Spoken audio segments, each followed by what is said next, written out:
ದಕ್ಷಿಣ ಕನ್ನಡ ಜಿಲ್ಲಾ ಏಡ್ಸ್ ತಡೆಗಟ್ಟುವ ಮತ್ತು ನಿಯಂತ್ರಣ ಘಟಕದ ವತಿಯಿಂದ ಎಚ್ಐವಿ ಏಡ್ಸ್ ಕುರಿತು ಮನೆ ಮನೆ ಜನಜಾಗೃತಿ ಆಂದೋಲನವು ಆಗಸ್ಟ್ 5 ಮತ್ತು 6ರಂದು ನಡೆಯಲಿದೆ ಎಂದು ಸುದ್ದಿಗೋಷ್ಠಿಯಲ್ಲಿ ಡಾಕ್ಟರ್ ಬದ್ರುದ್ದೀನ್ ತಿಳಿಸಿದ್ದಾರೆ.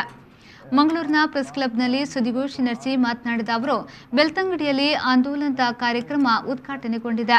ಆಶಾ ಕಾರ್ಯಕರ್ತೆಯರು ಮನೆ ಮನೆಗೆ ತೆರಳಿ ಮಾಹಿತಿ ನೀಡಿ ಮನೆಗಳ ಬಾಗಿಲಿಗೆ ಎಚ್ಐವಿಯ ಉಚಿತ ಸಹಾಯವಾಣಿ ಇರುವ ಸ್ಟಿಕ್ಕರ್ ಅನ್ನು ಅಂಟಿಸಲಿದ್ದಾರೆ. ತಾಲೂಕಿನ ನಗರ ಹಾಗೂ ಗ್ರಾಮೀಣ ಪ್ರದೇಶಗಳಲ್ಲಿ ಮನೆ ಮನೆ ಜಾಗೃತಿ ಆಂದೋಲನದ ಅಂಗವಾಗಿ ಶ್ರೀ ರಾಜರಾಮ ತೊಗಲುಗುಂಬೆ ಮೇಳ ಹಾಸನ ಇವರಿಂದ 9 ದಿನಗಳ ಕಾಲ ಒಟ್ಟು 18 ಎಚ್ಐವಿ ಏಡ್ಸ್ ಕುರಿತು ಅರಿವು ಕಾರ್ಯಕ್ರಮವನ್ನು ಆಯೋಜಿಸಲಾಗಿದೆ ಎಂದರು. ದಕ್ಷಿಣ ಕನ್ನಡದ ಬೆಳ್ತಂಗಡಿ ತಾಲೂಕಿನಲ್ಲಿ ಈ ಸಲ ನಾವು ಹಮ್ಮಿಕೊಂಡಿದ್ದೇವೆ. ಇದು 5 ಮತ್ತು 6ನೇ ತಾರೀಕು ಅಂದರೆ ನಾಳೆ ಮತ್ತು ನಾಡಿದ್ದು 2 ದಿನ ನಡೆಯುತ್ತಿದೆ. ಮನೆ ಮನೆ ಜಾಗೃತಿ ಅಭಿಯಾನ ಎಚ್ಐವಿ ಬಗ್ಗೆ. ಅಂದರೆ ಬೆಳ್ತಂಗಡಿ ತಾಲೂಕನ್ನು ನಾವು ಈ ಸಲ ಚೂಸ್ ಮಾಡಿದ್ದೇವೆ. ಹಾಗೆ ಮನೆ ಮನೆ ಅಭಿಯಾನದಲ್ಲಿ ಒಟ್ಟು 246 ಆಶಾ ಕಾರ್ಯಕರ್ತರು ಭಾಗವಹಿಸ್ತಾರೆ.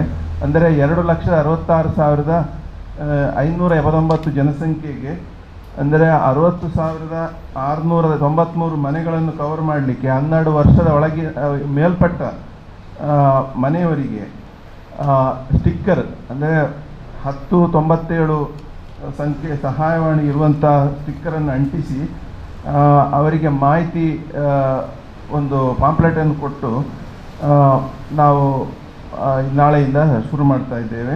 ಈ ಸಂದರ್ಭದಲ್ಲಿ ಸುದ್ದಿಗೋಷ್ಠಿಯಲ್ಲಿ ಮಹೇಶ್, MND ದತ್ತ ಉಪಸ್ಥಿತರಿದ್ದರು.